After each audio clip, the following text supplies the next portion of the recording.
The funny thing is, what took me from obscurity to let me put myself out there was, of all things, being scammed.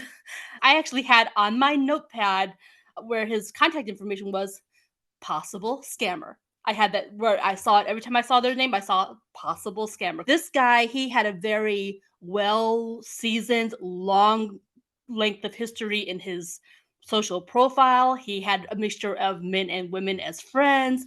There was just no obvious signs, which is part of why I fell for it. So I reached a point where, of course, they were siphoning funds from me, and I'm thinking, okay, how am I going to make my bills? How can I earn money? What can I do here? Not only this is the way manipulators work, but also, okay, how do they work in each of these scenarios? And with that, I decided that I was going to write a book. When you're being scammed, there's a part of you that wonders and you're thinking about it. But if someone says to you, you are being scammed, it's not going to have the effect that you hope it would have on them, because that manipulator has twisted them around so much and given them this love and these, feelings that obviously were missing in their life in some way. You are drowning in 3 feet of water. The help is right there, it's within reach. But that manipulator has you so turned around and so twisted that you think you're out in the deep ocean, that you are drowning, and all you have to do is stand up. They're the only one who can stand up in that 3 feet of water. Even if the person you're talking to isn't your customer, they could potentially lead you to a customer. Ultimately, it always starts with something that sounds innocent, sounds like a small favor, but really is just them getting you into the habit of saying yes.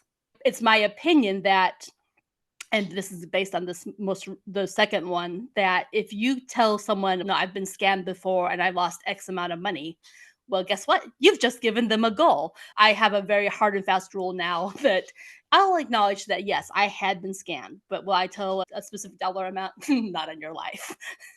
They had worked it up to a point where I got thoroughly depressed. I woke up days thinking, I do not want to be alive. And I'm so thankful that I had my dog and my 2 cats to love on, because they were the reason I would still get up in the morning, because someone had to feed them. Hmm. It's funny. They call them scam artists, but it's such a wrong terminology. They're so much more like a virus or a disease. The way they adapt, the way that they hurt people. If you tell a scammer that, look, I'm feeling so depressed, I only want to sleep, I'm on medication now, they're going, oh, good. Now I can really take you to the next level. Because if you're feeling that way, you are even more likely to do things that you never would consider doing if you were in your right mind.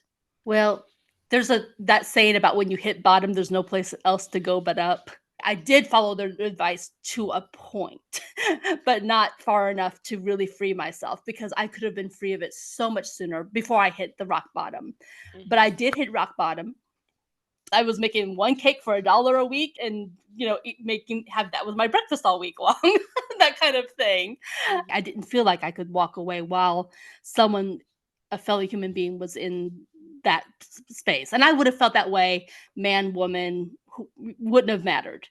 It was about, oh my goodness, no one should be treated the way that you appear to be treated right now. That was it. Okay, we're done. I've jumped all these hoops. I want to take it a step further, because there was a time when, when people were raped, it was swept under the rug. They didn't have the resources because they were shamed. And I feel like it's that way too with people who are scammed. It's like financial rape, but it's they're afraid to report it, or they're afraid to admit to it. There's like this distortion. You hear the words clearly, but they get distorted, the meaning. But that is, the words get distorted when you're in that Hmm. mental turmoil. When you are sitting in shame because Yeah. of what you've experienced, then I started telling people about the abuse that I endured. Mhm. It was, I had held on to years of Yeah, events, and right. now I'm exposing myself. And the Mhm. slightest little off comment Mhm. puts me back in a shell. Help people who can't even fathom the idea of being scammed. The people who are like, "How did you end up being scammed?" You're seeing the surface, you're not seeing the undercurrents. Mhm. And I want you to understand that the words you say, even though they're kindly meant, this is how they're coming through to these people. I wrote a post on Facebook a while ago, and I said that victim shaming is abuse too. Because what it does, it silences the victims, Mhm. it perpetuates the shame that they're already feeling. Your words, your compassion, your ability to hold a safe space for them Mhm. means the world. We have to be so careful about the way we respond to people, even about the questions we ask. Rawness of it all, we cannot ignore how that impacts us emotionally. Absolutely. And when we are impacted from that point of view, it perpetuates through every part of our lives. I have come to the conclusion now that I need a keeper. Mhm. So I'm appointing my best friend as my keeper from this point on. I It's mean, like, anybody that goes through things that mhm, um, changes the way that they see themselves will right. result in having to spend some time re-examining what trust looks like for them. Trust your instincts. If you think you are being scammed, I guarantee 99% you are being scammed.